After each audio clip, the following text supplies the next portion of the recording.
Come. Hey, high impact. Hi, how may I help you? Which club is the first to win Champions League? That's very easy. Real Madrid. The first Champions League was won by Real Madrid during the 1955 and 1956 season. Oh, thank you. You're welcome.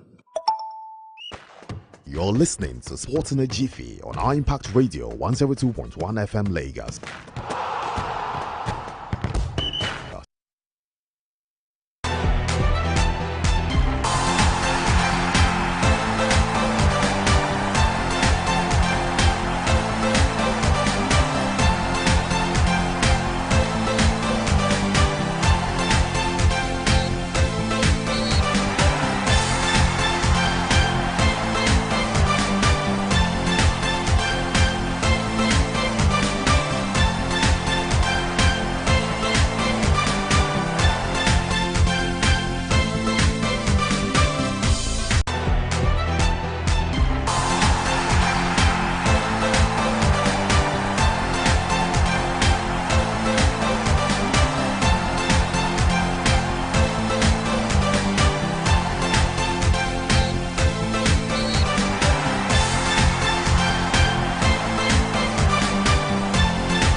On the edition of the show Sporting a Jiffy on your most exciting breakfast show, the Morning Impact Show, 9 Radio 102.1 FM. Brand new week, brand new edition of the show, 13th day in the month of October, year 2025. Preaching gospel sport to you for the next 15 minutes, telling you about all of the happenings in the ever exciting, ever dynamic, and sometimes controversial world of sport. 72 in bits and in pieces, tiptoeing through all of the major stories this morning. So much to talk about, so much to look into, and I'll be putting everything together for you in the next couple of minutes, just to make sure now whether you're a sports person, you're someone who loves the thrill of the game, or maybe an athlete, this is the right place for you to be. The early bird has gone around the world to catch the scores, and I'll be more than willing to serve them to you just the way you like it. Don't try that kind of thing where you do for South Africa.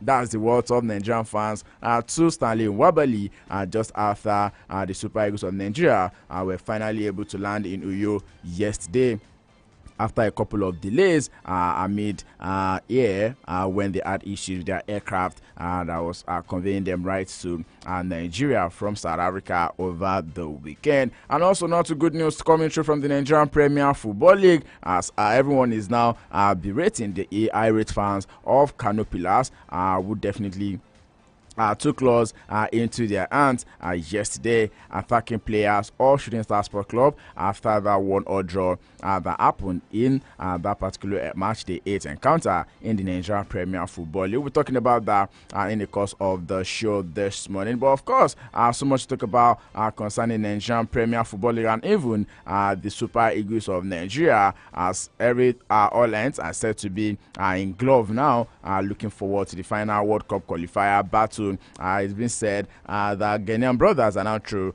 to the Mundial, and right now the band has begun right on social media. Someone said if Ghana in Port 2, Super Eagles of Nigeria would definitely be in Port Harcourt. Capo. Let the bands begin. Let's start with stories coming through from the home front on the show this morning. Starting with talks coming through from other sport. It's been said that Nigerian shot put champion Chukwuebuka Enekwechi has described his African record-breaking throw at the 2025 Prefontaine Classic in Eugene as the highlight of the season, calling it a moment that defined his persistence and belief after years of hard work. Enekwechi is reflecting on his record 22.10-meter throw, which made him the first African ever to break the 22-meter barrier in the men's shot put. The mark was achieved at the Hayward Field early this year, and not only earned him third place in what was dubbed the most competitive one-day meet in history, but also wrote his name deeper into the continent's athletics record. The 22-meter throw, because I know what people are requesting, that 22-meter throw for a long time, and it almost got annoying. Nikwechi said that during interview with newsmen yesterday. And away from that story right now, it's been said that 8 teams will be battling for the national supremacy as the National Amputee Football Championship kicks off in Abuja today. The tournament, which runs from October 13 to 17 at the FIFA Group Project MK Abiola Stadium, will feature Kano Pillars, Kwara FC, Kaduna State, Imo State, Abagida Gida FC, Niger State, Plateau State, and Phoenix FC. This year's championship doubles as the talent discovery platform for the 2026 Amputee World Cup in Liberia, Costa Rica, scheduled for July 31 to August 9, 2026, with the president of the Amputee Federation, Chief Paul Maduako, hailing the participating teams for their commitment and spirit, describing the competition as a milestone in the sports growth in Nigeria.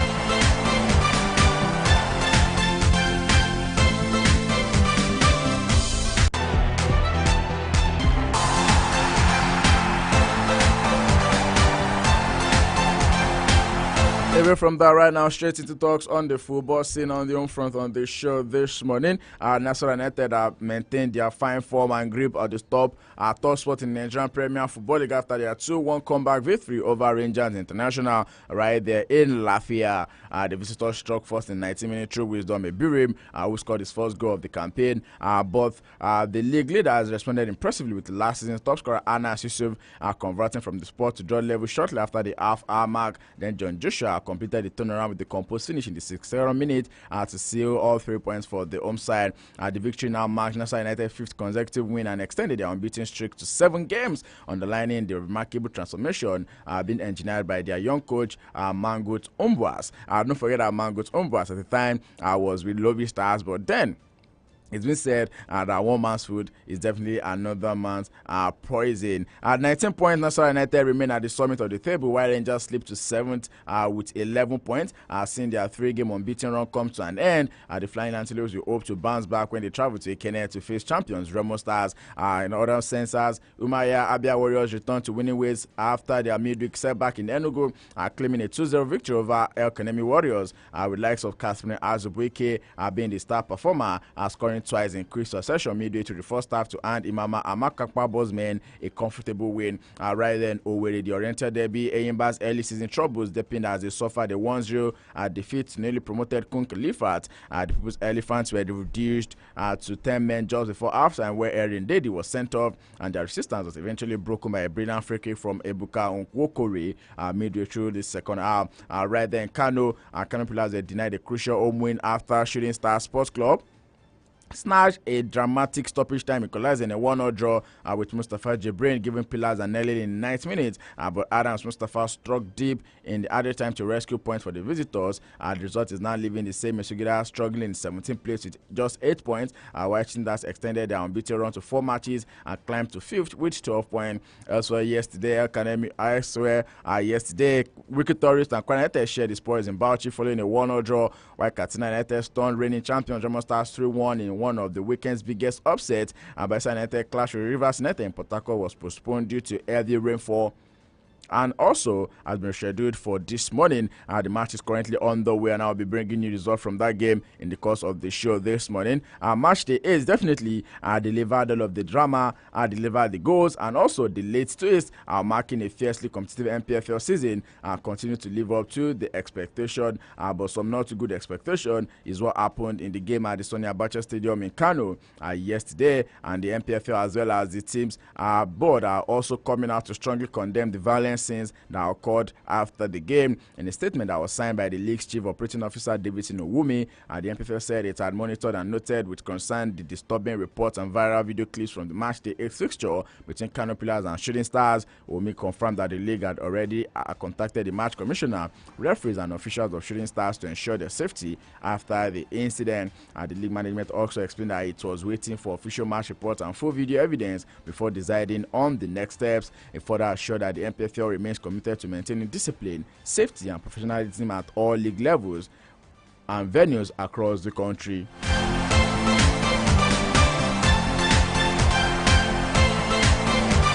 talking football on the continent this morning. The Confederation of African Football has announced that the continental playoff to determine Africa's final ticket to the 2026 FIFA World Cup will be held in Morocco. In a circular signed by CAF's Director of Competition and Events, Samson Adamu, and sent to all member associations ahead of match day 10 of the qualifiers, CAF outlined the formal sending process and also match rules for the decisive mini tournament. According to the document, the 4 best runners up from the 9 qualification groups will compete in Morocco for the final continental spot. The October FIFA World Rankings will be used to see the themes as follows.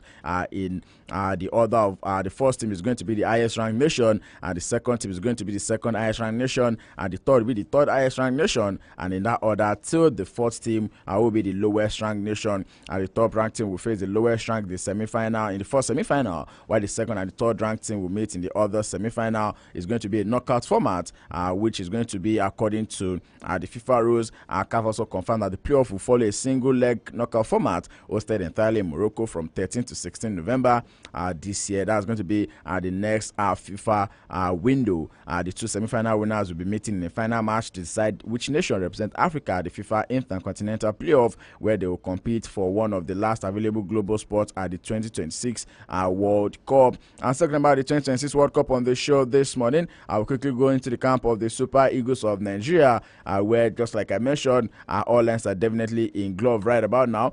Though there was a bit of delay, but then they were able to arrive in Uyo for the Benin Republic clash yesterday. Arrived in Uyo on Sunday morning after a replacement aircraft was deployed by the airline to bring the team home following a mid-air emergency right in Angola. The incident occurred when the charter flight, which was transporting the team from South Africa after the 2-1 victory over Lesotho in the 2026 FIFA World Cup qualifier, developed a cracked windscreen shortly after taking off from Luanda during a refueling stop. According to the Nigerian Football Federation, the pilot managed to turn the aircraft around and made a safe emergency landing at Luanda Airport, avoiding what could have been a more serious situation.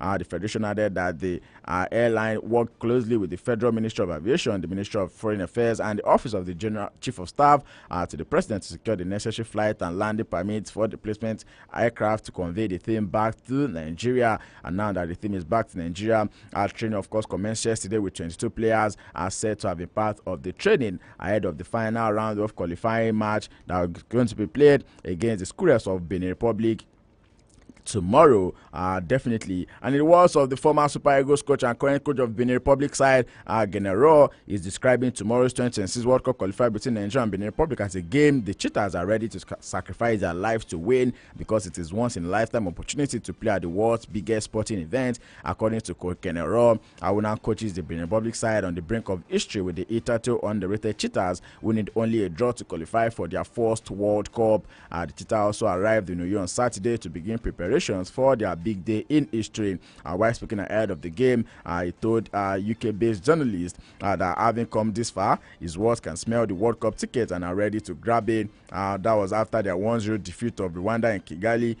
Ross said it was a difficult game, of course. Rwanda wanted absolutely to win, and they wanted to enjoy, in the end, the victory, but they still have something great ahead of them right there in Uyo, and that something great definitely is a clash against the Super Eagles of Nigeria. Still talking about Group C encounters, South Africa head coach Hugo Broos has blamed Nigeria for the 3-point deduction his side suffered for fielding an ineligible player in their game against Lesotho earlier in the Group C qualifying series. Don't forget that FIFA deducted 3 points from South Africa's all as punishment for fielding an ineligible Tebo Mokoena in their match 2025 qualifier, which the Bafana won 2-0, but rather than blame his team's record keepers for the costly errors, Bruce said that FIFA would have not noticed the infraction if Nigeria did not persist in calling for the World Football Ruling Body to punish his team. He told Belgian newsmen that not Lesotho, not him or his staff, and not the player in question were aware of any wrongdoing, neither was FIFA. But of course,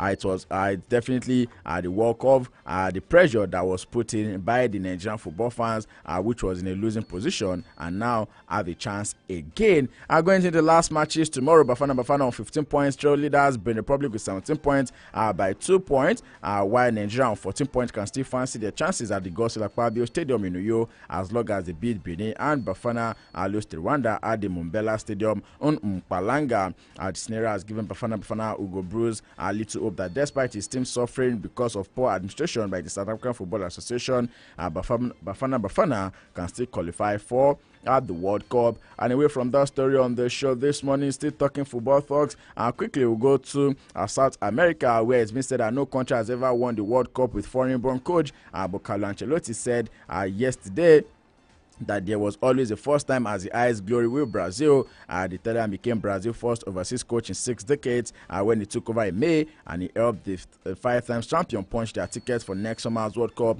Brazil will be facing Japan in friendly in Tokyo later tomorrow, first from 5-0 hammering of South Korea in Seoul last week. Ancelotti said he's aiming to create history for himself and his team at next year's World Cup in United States, Canada, and Mexico.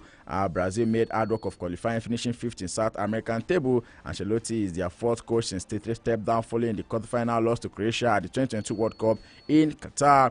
Still sporting a Jiffy right here on Empire Radio 102.1 FM. Quickly we take it away from the home front right now and away from the world of football, going straight into other sports on the show this morning. I'll be starting with us coming through from the world of tennis. There's a short reminder that I can keep track of this update and more by following us across all social media platforms. We are currently live on our Facebook fan page at Empire Radio 102.1 FM, as well as on YouTube at Impact 102.1 FM. In the world of tennis this morning, one of the most astonishing runs in recent history.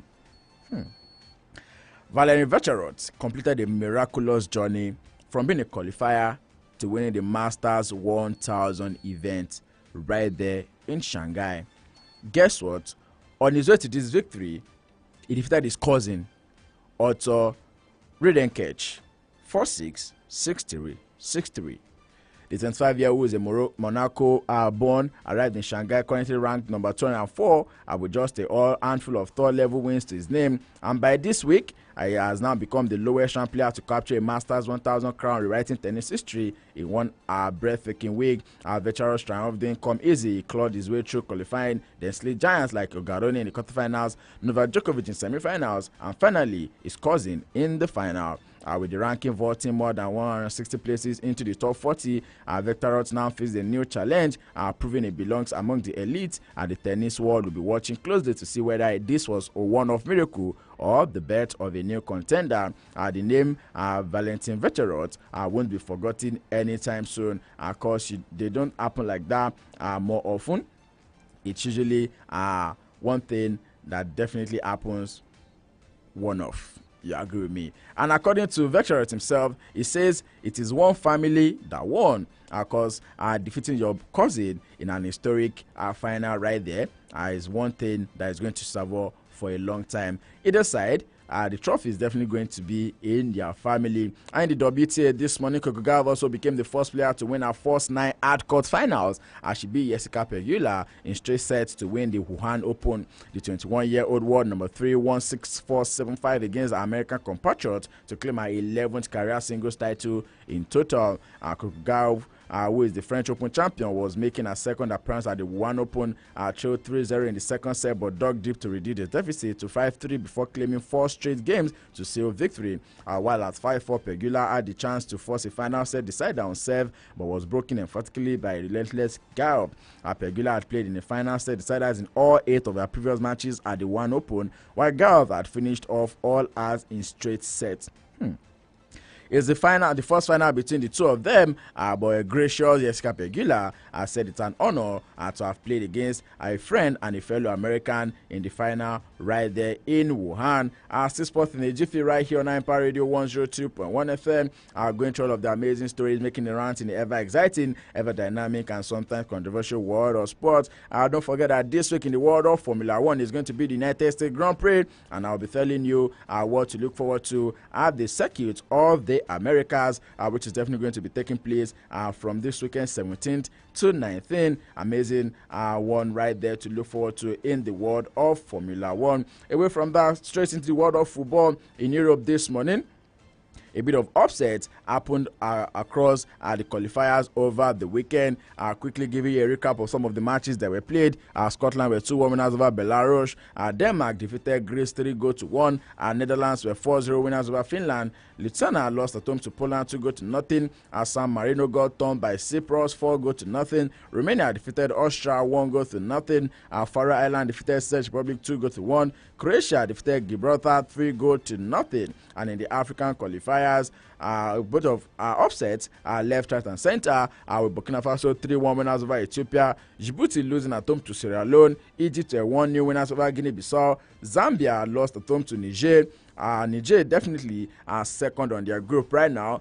Most likely will be having a shot at qualifying for the World Cup at the playoff spot right there. And away from that, this morning I've also got Ghana, who have now made it to World Cup back-to-back, and also doing it with an indigenous coach and Samuel Ado leading the team to the World Cup 2 times in a row. 1-0 win it was against Comoros last night. Mali were also 4-1 winners over Madagascar.